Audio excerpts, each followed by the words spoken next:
Bon, paraît qu'il est marrant, alors fais-nous marrer. Mais à cette heure-ci, c'est quand même pas toujours évident. Ça pique un peu, c'est tôt, hein? Ouais. On est là pour découvrir les choses. T'as tout dit. L'invité du matin. Depuis 2008, la Biennale Image Vevey s'est imposée comme la principale biennale d'art suisse visuel et est une référence internationale en photographie contemporaine. Tous les 2 ans, ce festival gratuit transforme Vevey en un musée à ciel ouvert avec des expositions de photographie monumentale installées dans les rues, parcs et lieux insolites de la ville. Il offre une plateforme de qualité aux artistes suisses et internationaux tout en mettant en valeur les lauréats du Grand Prix international de photographie. Ça, je vais y arriver, j'ai mon prompteur qui m'a fait une petite vacherie. Et pour en parler beaucoup mieux que moi, je reçois ce matin le directeur de l'événement, Stéphano Stoll. Merci d'être là, Stéphano. Ça va, j'ai pas dit de bêtises à part... Non, je vais vous servir de prompteur, regardez-moi. Je vais vous dire. Ce qu'il faut dire. Je vais me laisser guider. Bel événement qui ouvre ses portes au public gratuitement, et ça c'est important de le rappeler, à partir de samedi. À partir de samedi pour 3 semaines, donc jusqu'à fin septembre. Une ville de Vevey qui est petite, pour celles et ceux qui ne connaissent pas, c'est 20 000 habitants au bord du lac. C'est très très beau, et cette espèce de petite taille fait qu'on peut un peu se la jouer comme Astérix et Obélix, ce petit village un peu magique, qui ont une potion magique. Et puis nous, pareil, pendant 3 semaines, avec notre potion magique, on fait littéralement exploser le cadre, et puis il y a des images monumentales de 500 mètres carrés, de 1000 mètres carrés, vraiment des choses gigantesques partout en ville. Et on se balade gratuitement, dehors, dedans, on rentre dans des lieux atypiques, aussi des musées, mais aussi des lieux atypiques qu'on va découvrir et qu'on a entièrement transformés, aménagés pour y faire des expositions qui franchement mettent plein la vue. Ouais. Alors c'est vrai, c'est magique, je crois que le mot magique va bien avec Vevey. Vevey qui a cette âme particulière, effectivement c'est important, et il se passe beaucoup de choses, il y a beaucoup d'histoires aussi à Vevey. Et on le disait tout à l'heure, Vevey et Image, ça va ensemble. Hein. Vevey Image, ça va vraiment ensemble, c'est quelque chose que la ville s'est donné, mais c'est aussi... Dans son ADN, parce que le nombre d'artistes, on parlait de Chaplin, mais il y en a eu tellement d'autres qui viennent à Vevey pour la beauté des paysages, qui est quand même la plus belle des images qu'on peut imaginer. Hein. C'est ce lac, ce Grammont, puis on se fait une image soi-même, ou on la prend en photo avec son iPhone. Mais bien sûr que l'image et Vevey, c'est vraiment lié. Ouais. Justement, parlons d'un événement comme celui-ci qui met l'image en avant. Aujourd'hui, l'iPhone, justement, l'image, tout le monde fait ses images tout seul. Finalement, tout le monde devient un photographe. Qu'est-ce qu'il y a de plus dans un événement comme celui-ci? Comment est-ce qu'on arrive à dire que ça, c'est une photo exceptionnelle, ça, c'est une image incroyable? Parce que là, il y a du travail là pour vous. C'est pas forcément si simple que ça. Pour ça que c'est une biennale, c'est tous les 2 ans. C'est parce que vous le voyez sur ces images. Hein, là, les installations sont faites sur mesure pour la ville. Et puis, il y a 15 mois, ce que j'appelle de recherche et développement. Donc imaginez-vous que pour présenter 50 projets avec des artistes de 20 pays, on va travailler sur à peu près 250 à 300 variantes de projets. Donc c'est là qu'entre en ligne de mire un petit peu notre savoir-faire, disons, de sélectionner telle ou telle image plus ou moins bonne. Mais une des recettes secrètes de Vevey, c'est de sélectionner des images en fonction du lieu où on va les présenter. Donc ça, c'est un raisonnement un peu particulier. On va présenter sur les anciennes prisons de la ville cette année une énorme photo d'une bibliothèque, une des plus belles bibliothèques du monde à Baltimore, la George Peabody Library. Et quand on la regarde, on pense que c'est une prison dont il s'agit, surtout quand on connaît l'histoire du bâtiment, une ancienne prison de la ville de Vevey. En vérité, c'est justement une bibliothèque, et cette espèce de trompe-l'œil fonctionne très bien et va être une des clés de sélection des images. Vous l'avez dit, il y a des millions d'images chaque seconde qui sont produites dans le monde. Comment choisir les bonnes? Eh bien, c'est ça notre bonne secrète. Les critères de sélection, c'est un petit peu ce que vous venez de nous expliquer, parce qu'il faut qu'il y ait un lien, évidemment, avec la ville. Mais à part ça, une belle photo, c'est quoi, selon vous? Une belle photo, alors c'est très clair, c'est une photo qui raconte facilement une histoire, en fait. C'est une photo qui se décode elle-même. Moi, je dis toujours à mes équipes, je veux que le gamin de 7 ans, comme le grand-papa de ses 77 ans, puisse expliquer l'image, être inspiré par une image. Je pense qu'une bonne image, c'est une image qui inspire immédiatement, sans détour. Quand vous avez démarré, donc c'est la 9e, ça veut dire il y a presque 20 ans, ce projet, on vous a regardé un peu de travers, on vous a dit mais vous êtes fou. Oui, parce que la photographie, c'était fait pour aller dans les musées, c'était fait pour être comme à la maison, dans des cadres, avec un passe-partout, c'était fait pour être présenté avec une bonne lumière, et puis aller en extérieur, couper les images, les mettre sur l'eau, sous l'eau. On a fait une exposition dans le lac, par exemple, à l'époque, qu'il fallait visiter avec le club de plongée de la ville de Vevey. On a fait des expos sur les toits de la ville qu'il fallait visiter avec avec les drones, c'était le tout début du drone, il y a 7-8 ans. On a fait vraiment... On détourne vraiment l'image, et bien sûr qu'en 2007-2008, on m'a dit « t'es cinglé, personne ne va te suivre ». Surtout le niveau très haut des artistes qu'on vise, qui sont habitués à des standards de qualité très élevés. Mais la Suisse, on est connu pour nos standards de qualité et notre capacité à innover.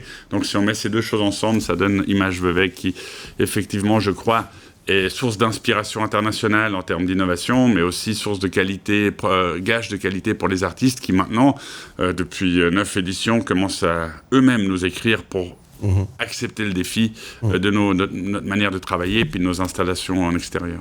Et le festival a fait parler de lui également à New York, sur Times Square. On a fait un gros projet en mois de mai pour lancer cette édition-là. Cette édition qui est sur le thème Disconnected, ce moment très particulier qu'on est en train de vivre. On n'a jamais été autant connectés et déconnectés les uns des autres à la fois. Disconnected, il y a un enjeu sur la distance aussi. Est-ce qu'on est connecté et déconnecté quand on est à des milliers de kilomètres et qu'on se parle en réseaux sociaux? On a thématisé ça en faisant une grande installation à Times Square, sur un des plus grands écrans de Times Square, ensemble avec Suisse Tourisme et Montreux Riviera Tourisme. On a pu bénéficier pour une semaine d'un de ces magnifiques écrans géants sur une des places les plus fréquentées au monde, et on y a installé justement une série de portraits de New-Yorkais photographiés à Times Square il y a exactement 20 ans, c'est-à-dire au début du numérique. Au début de la transition entre l'analogique et le numérique, un photographe star qui a photographié des gens les yeux fermés dans les rues de New York. Et sur ces portraits, ce qui avait d'étonnant, il y a 20 ans, pas d'AirPod, pas d'iPhone, pas de smartphone, et les gens étaient encore libres de toute cette digitalisation, et c'était... Il n'y a que 20 ans. Il n'y a que 20 ans, mais on a l'impression que c'était il y a un siècle. On a l'impression que c'est il y a un siècle. Tout a changé, en fait, c'est ça aussi. Tout change très vite. On va peut-être en parler aussi de l'irruption de l'intelligence artificielle en art comme ailleurs, qui va être un des thèmes de cette édition de Image Vevey. Mais c'est vrai qu'à New York, ce qui a été flagrant, ce qui a été frappant, c'était de revoir ces portraits sur un écran de 18 étages de haut. Ces gens, même en introspection, les yeux fermés, mais libres de tout élément numérique. Aujourd'hui, ces images seraient juste plus possibles. On ne peut plus voler des portraits dans la rue à New York et échapper finalement aux fils blancs, aux AirPods, aux gens qui marchent courbés sur leur iPhone. J'évoque un jugement là-dessus, c'est ni bien ni mal, c'est juste un fait. On se courbe, on va vers ces smartphones, et puis le monde évolue très vite, comme vous le disiez. Oui, la photo laisse une trace de l'histoire, finalement, et nous laisse aussi de temps en temps remonter un petit peu le temps et se rappeler que finalement, il y a 20 ans, les choses étaient un petit peu différentes et qu'il y a eu cette transition. L'intelligence artificielle, parlons-en justement, puisque vous l'avez évoqué, ça va changer aussi pas mal de choses, ça a déjà changé beaucoup de choses, et pour vous c'est intéressant, c'est une démarche intéressante, ça doit rester un outil, certes, mais là, il ne faut pas qu'elle prenne le dessus. Quel est votre regard par rapport à... De nouveau, je crois que ce qui est chouette avec Image Vevey, c'est que c'est 50 projets qu'on découvre en déambulant, sans jugement. C'est-à-dire, j'ai pas de jugement, si c'est bien, si c'est pas bien. Ce que je sais, et c'est le thème de cette année, Disconnected entre passé et futur, vous avez dit, la force de l'image, de à la fois remémorer le passé, mais en quelque part aussi d'annoncer le futur. Ce qui va se passer, plus que jamais avec l'intelligence artificielle, où les images sont transformé, c'est pas quelque chose qui s'est passé devant un objectif, c'est quelque chose qu'on imagine. D'ailleurs, aujourd'hui, vous connaissez ce mot, prompter.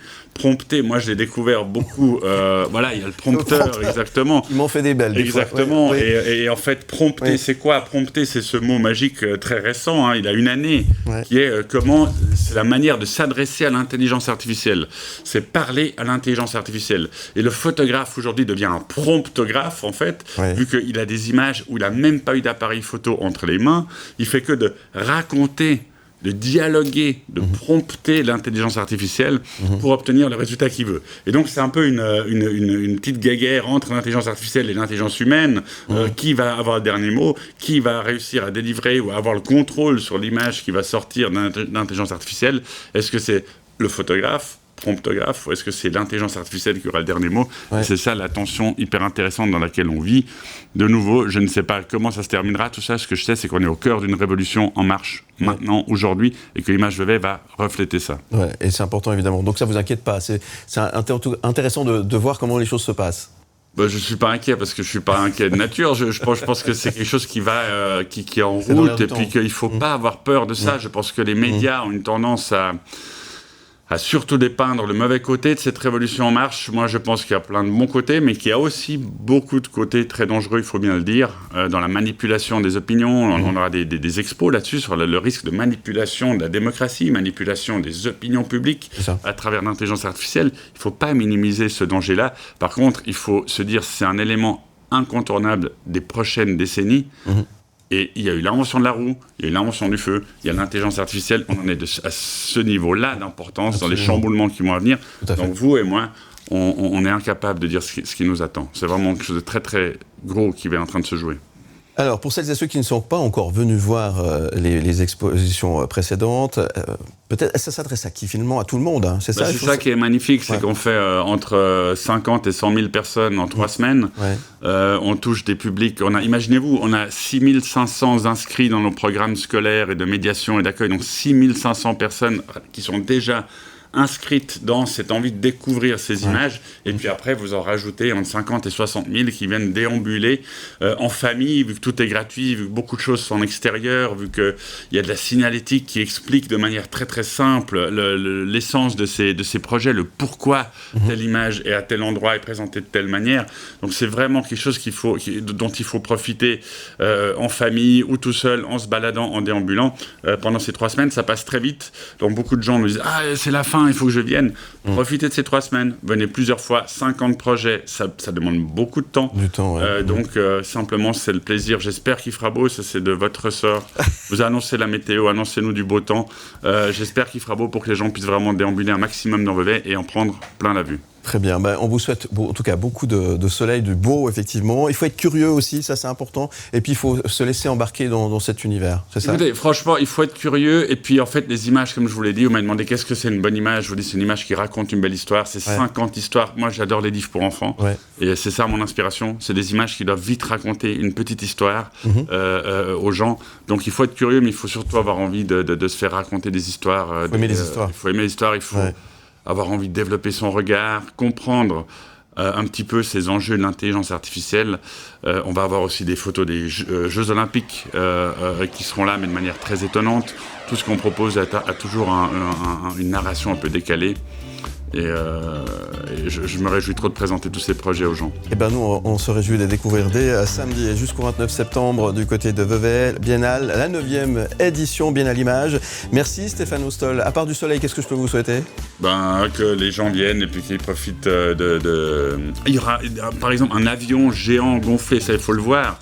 Un avion de ligne de 22 mètres de long, 15 mètres de large, gonflé à l'hélium à Vevey, qui va atterrir à Vevey. On le gonfle demain, il atterrit demain. D'accord. Ne ratez pas ça. Vous nous faites bien envie de venir en tous les cas. Merci beaucoup, on vous retrouve en podcast sur le site mlemedia.ch. Plein succès, puis on se dit à bientôt. À très bientôt. Merci beaucoup Stéphane pour l'accueil. Merci beaucoup.